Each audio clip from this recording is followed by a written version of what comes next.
सुबह 8 बजे inspector Rahane hospital के आईसीयू में एसआई राजवीर के पास खड़ा था। राजवीर की हालत नाजुक थी। एक डॉक्टर इंस्पेक्टर के पास आकर खड़ा हुआ। Hello inspector. डॉक्टर, 1 हफ्ता हो गया इसे एडमिट किए हुए, पर राजवीर की हालत बेहतर होने के बजाय और खराब होती जा रही है। I am also worried inspector. इसके हाथ पर जो वुंड है वो कुछ अजीब सा है। ऐसा लग रहा है जैसे इसकी बॉडी में कोई वायरस है जो धीरे धीरे शरीर खराब कर रहा है इसका। अभी तो मैं आपको ये भी नहीं बोल सकता कि ऐसा इम्पॉसिबल है। लास्ट वीक जो शेखर सोसाइटी में हुआ, उसे देखने के बाद कुछ भी इम्पॉसिबल नहीं लगता मेरे को। एनीवेज, कुछ इम्प्रूवमेंट होती है तो आप मेरे को डायरेक्ट कॉल करो। ओके? ओके। इसका ठीक होना बहुत इंपॉर्टेंट है डॉक्टर, बहुत ही ज्यादा इंपॉर्टेंट। इंस्पेक्टर रहाणे हॉस्पिटल से निकला तो सीधे अपने बांद्रा पुलिस स्टेशन पहुंचा। वहां पहले से ही सौंदर्या उसका इंतजार कर रही थी। उसकी नजर रहाणे के हाथ पर पड़ी, जिस पर एक गंदी, अजीब सी और काफी मोटी पट्टी बंधी थी। मिसेस मित्तल, आप यहाँ? आप तो अमेरिका जाने वाले थे ना? आपका हाथ अभी तक ठीक नहीं हुआ? मिसेस मित्तल, जख्म गहरा है, होते होते ठीक होगा। यू कैन कॉल मी सौंदर्या। कैसे आना हुआ? सौंदर्या ने एक पल उसे घूरा, फिर बोली, That day when the तांत्रिक did the टोटका। अरे उसे कैसे भूल सकता हूँ। उसी रात 27th फ्लोर पर रहने वाला एक बच्चा मिस हो गया। अरे ऐसा कैसे पॉसिबल है? उस राक्षस को तो तांत्रिक ने निकाल दिया था ना? That is my concern, Rajesh. तांत्रिक ने मॉर्निंग में अपना काम किया, रात को वो 7 years old बॉय आदिल गायब हुआ। एंड टुडे मॉर्निंग जब सोसाइटी क्लीन की जा रही थी, सेम टावर के बैकयार्ड में एक बॉडी मिली। राजेश अपनी सीट से खड़ा हो गया। क्या? ये तो इम्पॉसिबल है। लास्ट वीक जो मैंने देखा, उसके बाद किसी भी बात को इम्पॉसिबल कहने में डर लगने लगा है राजेश। पुलिस को कॉल क्यों नहीं किया? कॉल करती तो कोई भी पुलिस वाला आ जाता, but I thought we need a special one. Soundarya ने जिस तरह राजेश की तरफ देखा, वो समझ गया कि सौंदर्या उसी की बात कर रही थी। बॉडी किसकी है, कुछ आइडिया क्या? क्लीनिंग वाले ने बताया कि लास्ट वीक सोसाइटी का सिक्योरिटी गार्ड गायब हो गया था, पर सबको लगा कि जैसे बाकी रेजिडेंट सोसाइटी छोड़कर जा रहे हैं, वो भी इसी डर से भाग गया होगा। पर उसकी बॉडी अब मिली, ऑलरेडी डिकम्पोज होने लगी थी। राजेश ने तुरंत एक हवलदार को बुलाया। तावड़े, वो जो नया सब इंस्पेक्टर आया ना, क्या नाम रहता है रे उसका? हाँ, राशिद। राशिद को बोल शेखर सोसाइटी पहुंचे और तू भी साथ में जा, समझा ना? तावड़े ने एक बार राजेश को देखा, फिर सौंदर्या को देखा, फिर अदब से बोला, साहिब, चाय भिजवाऊं? नहीं, मैडम चाय नहीं पीते। जो बोला वो कर पहले, अर्जेंट है। आओ साहिब, कोई बड़ा लोचा? उतना बड़ा तो नहीं जितना अपन लोगों ने लास्ट वीक झेला। पर हाँ, फिर भी बड़ा ही है। एक बॉडी मिला है उधर, सड़ेला कंडीशन में है। फॉरेंसिक से कोई मिलता है तो उसको भी साथ लेते जा, समझा ना? तावड़े सैल्यूट मारकर चला गया। मुझे डाउट हो रहा है राजेश, कुछ तो गड़बड़ हुई है उस सुबह। शायद वो डीमन पूरी तरह से खत्म नहीं हुआ है। राजेश कुछ सेकंड्स तक सौंदर्या के चेहरे को घूरने लगा। सौंदर्या अनकंफर्टेबल हो गई। तभी राजेश अचानक उठा। चलिए उठिए मिसेस मित्तल। सौंदर्या कंफ्यूज होती हुई उठी और राजेश के पीछे पीछे चलती। 1 घंटे बाद दोनों कोलाबा पहुंचे। तांत्रिक बाबा फिलहाल कोलाबा के एक छोटे से पारसी बंगले में रह रहा था। उस घर के बाहर ही तांत्रिक का एक फ्लेक्स बोर्ड लगा था। हम इसके पास क्यों आए हैं? ये तो अपना बेस्ट कर चुका है ना? मेरे हाथ का पट्टी इधर ही चेंज होता है। मैं किसी डॉक्टर से ट्रीटमेंट नहीं करवा रहा, इधर ही आता हूँ। आओ, कुछ नया पता चलेगा। राजेश रहाणे ने तांत्रिक के सामने पहुंचते ही उसके पैर छुए। सौंदर्या ये देख के दंग रह गई। राजेश मुस्कुराया। मिसेस मित्तल बैठिए।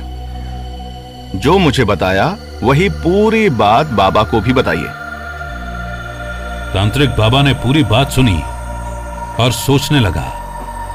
मुझे जिस बात का डर था वही हो रहा है रहाने। तांत्रिक ने एक चेले को इशारा किया, वो अंदर चला गया। दूसरा तांत्रिक के पास ही खड़ा रहा।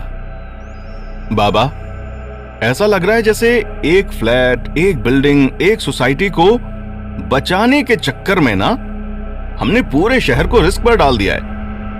तांत्रिक ने घूर कर देखा। इंस्पेक्टर ने निगाह नहीं हटाई।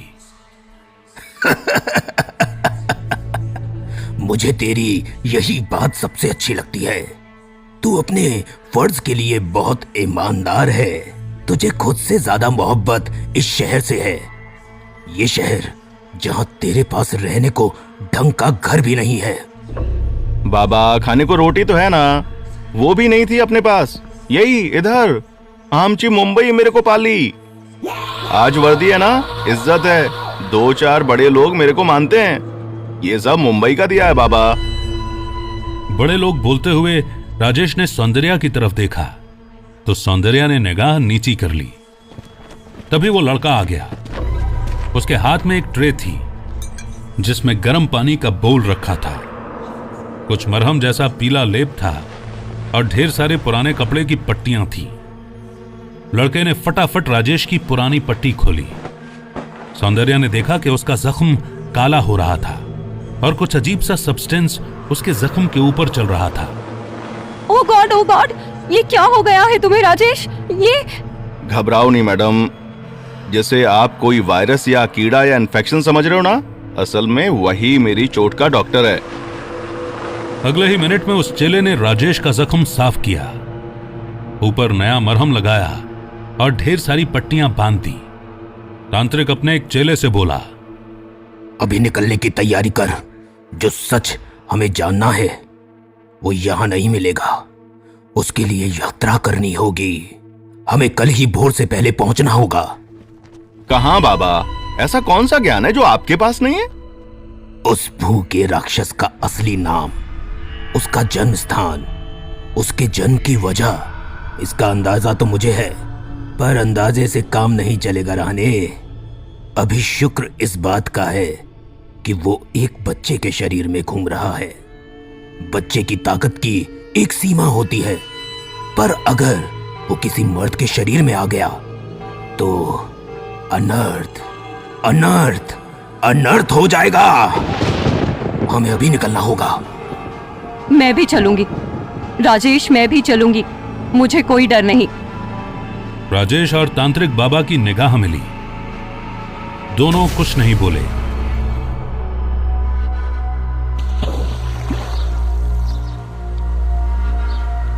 उस बंगले से थोड़ी ही दूर कोलाबा क्लासिक सोसाइटी में एक औरत पार्किंग में खड़ी गाड़ी धो रही थी। यह औरत खावला थी। कार वाला साहब उसे ऐसा करने से मना कर रहा था। ए भाई, रहने देना तू। मैं तेरे को बोला ना, तू अपने बच्चा लोग के संग उधर सिक्योरिटी वाले के बाजू वाले क्वार्टर में रह सकती है। तू काय को वो काम कर रही है जो तेरा है नहीं। अभी क्या है ना साहब, माइंड मत करना, पर कमा के खाने की आदत हो गई है। कोई मुफ्त में हेल्प करे तो डर लगता है। अरे मुफ्त क्या रे?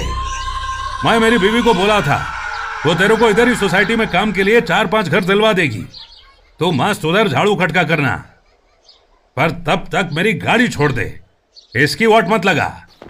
खावला बस विंड स्क्रीन के वाइपर्स को टेढ़ा करने ही वाली थी कि तभी साहब ने रोक दिया। बस कर मेरी माँ, जा अपना बच्चा लोग के पास जा। खावला अपने क्वार्टर की तरफ बढ़ी ही थी कि उसे अबराम के साथ एक अजनबी लड़का खेलता हुआ दिखाई दिया। उसके कपड़े मिट्टी से सने हुए थे। उसके बाल भी एक तरफ को अकड़े हुए थे। उसके पूरे मुंह पर गंदगी चिपकी हुई थी। खावला ने उसे टोका। ए, कौन है रे तू? इधर किधर से आया? बच्चे ने खावला को घूर कर देखा, फिर मुस्कुरा दिया और बोला, मेरा नाम आदिल है। आपका क्या नाम है आंटी? दोपहर 1 बजे के निकले राजेश, सौंदर्या, तांत्रिक और उसके 3 चेले रात 3 बजे मालवाड़ पहुंचे। ये महाराष्ट्र के कुछ अंतिम जिलों में से एक था। गोवा यहां से बस कुछ ही दूर रह जाता था। तांत्रिक को छोड़ बाकी सभी बुरी तरह थक चुके थे। तांत्रिक ने फिर भी सबको 30 मिनट तक पैदल चलाया। रात 3:30 बजे वो एक बड़े से ऐतिहासिक बंगले पर पहुंचे। बाहर से देखने पर ऐसा लगता था जैसे बरसों से इस बंगले में कोई जिंदा आदमी नहीं रहा होगा। दरवाजा खुला हुआ था। तांत्रिक ने हाथ जोड़ लिए और अंदर घुसा। उसकी देखा देखी पहले चेलों ने, फिर राजेश ने भी हाथ जोड़ लिए। सिर्फ सौंदर्या खुले हाथों से चल रही थी। इस बंगले के अंदर की हर चीज काली थी। हल्की सी रोशनी में फर्नीचर हो या दीवारें, जहां भी नजर पड़ती थी सब काला ही दिखाई देता था। ये बंगला अगूड़ा बाबा का है। उनके माता पिता पुर्तगाली थे, पर अगूड़ा को बचपन से ही तंत्र विद्या और काले जादू का ज्ञान लेने का लालच था। चलते चलते वो लोग एक छोटे से कमरे में पहुंचे। इस कमरे की 3 दीवारें काली थीं और एक लाल रंग से रंगी हुई थी। अगूड़ा बाबा उसी लाल दीवार के आगे पद्मासन लगाए बैठा था। राजेश को पहली नजर में वो बूढ़ा कम से कम 100 साल की उम्र का लगा। उसके बाल, दाढ़ी, भवें और यहां तक कि हाथ के बाल भी सफेद हो चुके थे। चेहरे पर सिवाय झुर्रियों के कुछ नहीं था। तांत्रिक ने राजेश के मन में उमड़ता सवाल जान लिया। 100 नहीं, 181 साल से यही रह रहा है अगूड़ा बाबा। सौंदर्या चौंकी। अनबिलीवेबल, एक आदमी के लिए इतनी एज तक जिंदा रहना, वो भी ऐसी जगह पर। It's hard to believe. Aguda के चेहरे पर मुस्कान आई। आदमी नहीं, शैतान के लिए तो मुमकिन है ना मित्तल साहिबा।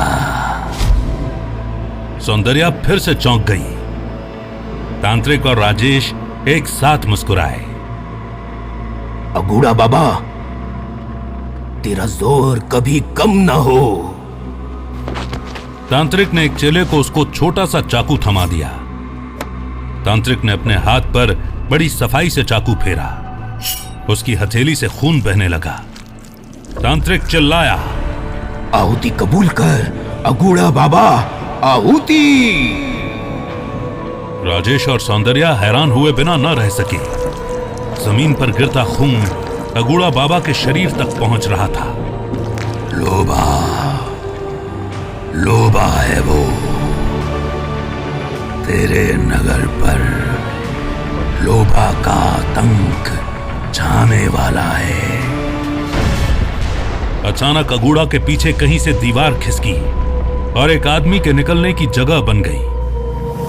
वहां से एक के बाद एक 9 लड़के काले कपड़ों में, काला कपड़ा सर पर बांधे हुए बाहर आने लगे।